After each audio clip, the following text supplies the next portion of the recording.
जय श्री कृष्णा दोस्तों। तो आज हम सुनने वाले हैं नवरात्रि के छठे दिन माँ कात्यायनी की कथा।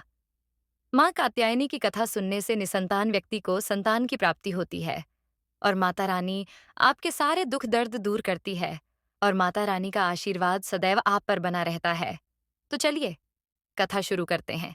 यदि दोस्तों आपने अभी तक हमारे YouTube चैनल को सब्सक्राइब नहीं किया है तो सब्सक्राइब करें और बेल आइकन को जरूर दबाएं, क्योंकि इससे हमारी आने वाली सभी वीडियो का नोटिफिकेशन आप तक पहुंच जाएगा। और इस चैनल पर आपको व्रत कथाएं सुनने को मिलेगी जो आप किसी भी व्रत में सुन सकते हैं और अपने व्रत को साकार बना सकते हैं।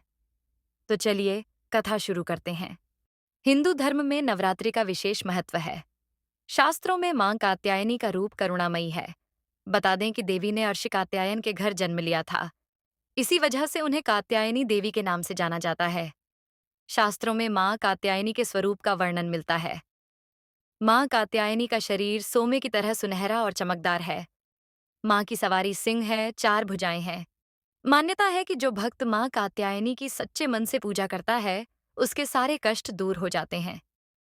अगर आप भी मां कात्यायनी की कृपा के भागी बनना चाहते हैं, तो विधिपूर्वक मां कात्यायनी की पूजा करें। साथ ही पूजा के समय व्रत कथा का पाठ अवश्य करें या कथा को सुनें।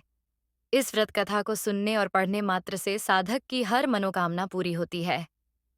तो चलिए जानते हैं मां कात्यायनी माता की पूजन विधि और व्रत कथा। पौराणिक कथाओं के अनुसार एक महर्षि कात्यायन थे जिनके कोई पुत्री नहीं थी। एक दिन उन्होंने भगवती जगदम्बा को अपनी पुत्री के रूप में प्राप्त करने की कामना के साथ घोर तपस्या की, जिसके परिणाम स्वरूप उन्हें देवी उनकी पुत्री के रूप में प्राप्त हुई थी। बता दे, देवी का जन्म महर्षि कात्यायन के आश्रम में हुआ था। इनकी पुत्री होने के कारण ही इन्हें कात्यायनी पुकारा जाता है। दरअसल देवी का जन्म जब हुआ था, उस समय महिषासुर नाम के राक्षस का अत्याचार बहुत ज्यादा बढ़ गया था। असुरों ने धरती के साथ साथ स्वर्ग में त्राही मचा रखी थी। बता दे, त्रिदेवों के तेज देवी ने आर्षि कात्यायन के घर अश्विन मास के कृष्ण पक्ष की चतुर्दशी के दिन जन्म लिया था। दरअसल इसके बाद आर्षि कात्यायन ने मां का पूजन 3 दिन तक किया, जिसके बाद दशमी तिथि के दिन महिषासुर का अंत मां ने किया था। दरअसल बता दे कि इतना ही नहीं, शुंभ और निशुंभ ने भी स्वर्गलोक पर आक्रमण कर दिया था। वही इंद्रदेव का सिंहासन भी छीन लिया था। इसके अलावा नवग्रहों को बंधक भी बना लिया था और असुरों ने अग्नि और वायु का बल भी अपने कब्जे में कर लिया था।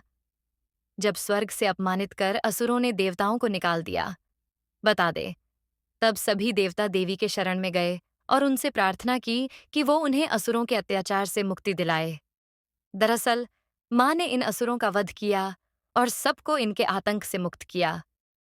तुम इसी के साथ हम जानेंगे कि माता रानी की पूजा विधि किस प्रकार करें। तो चलिए जानते हैं। भक्तों को सूर्योदय से पहले उठकर स्नानित से निवृत्त होकर स्वच्छ कपड़े पहनने चाहिए।